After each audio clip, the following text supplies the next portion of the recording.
Probably one of the most frustrating experiences in life is looking for an above-average job with above-average pay without becoming an above-average person. It's called frustration. Whenever people fail to achieve their goals 99.9% of the time, and you ask them why, they'll tell you it's because of a lack of resources. That's what all these things are. I didn't have the support, right? I didn't have the money, we didn't have the time, we didn't have this, we didn't have that. There's a resource that people believe is missing. And that resource belief structure then keeps people from ever being able to really lead. Because what leaders do is they find a way to maximize whatever resources they have, as little as they may be. And they don't believe in limited resources. What are the emotions that make all this possible? What's the fuel that takes an idea from being in your head where you intellectually know what to do? How many have had an idea, for example, was a great idea, you're excited about it, and then you didn't do anything. One day there you saw it on the shelf, you saw it somewhere, someone stole your idea. Whenever you look at where you want to go, I'm wanting to warn you, you will have some conversation back here after you go through the data that you've experienced in life saying you can't do it. And so what you want to begin to do is ignore that inner conversation. Well, most people, ladies and gentlemen, when something happens to them, what they do is they begin to believe that that's the way it is. That's the way it's always been. And they can't see the possibility of it being any different. What are you feeding on? Pay attention to what you're putting in your spirit. You're called to be an eagle, but sometimes we're acting like a chicken. Do you know a chicken will eat its own waste? A chicken feeds off of what's been discarded, off of what's supposed to be trash. Maybe that's why a chicken has wings, but it can't really fly.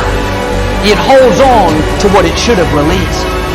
You need to view the negative things in your life as waste. You're not supposed to feed on it. It's over. You've been through it. You've eliminated it. Now move on. Don't go back to what you've released. If you're always feeding off of what's been discarded, reliving old hurts, thinking about what you've lost, that's going to keep you from flying. And I'm saying that if you know anybody that had some goal, some dream, something they wanted to do, and they did it, denying saying that you know in your heart that if someone has done it, then you can do it. It's possible.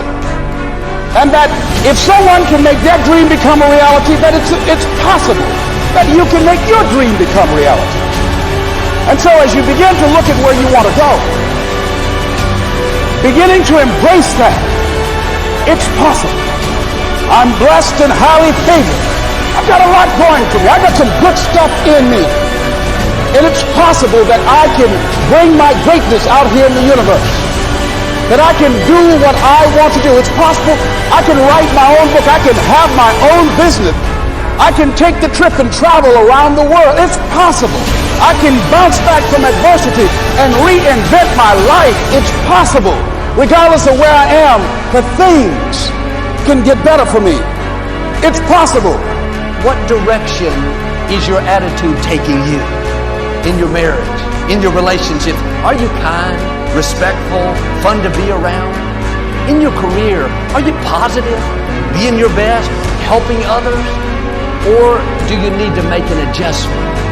Don't wait till it's too late, till the relationship comes to an end, till the company says they don't need you anymore.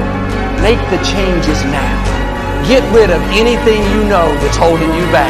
Being negative, finding fault, that old attitude doesn't smell good. It's going to taint you everywhere you go.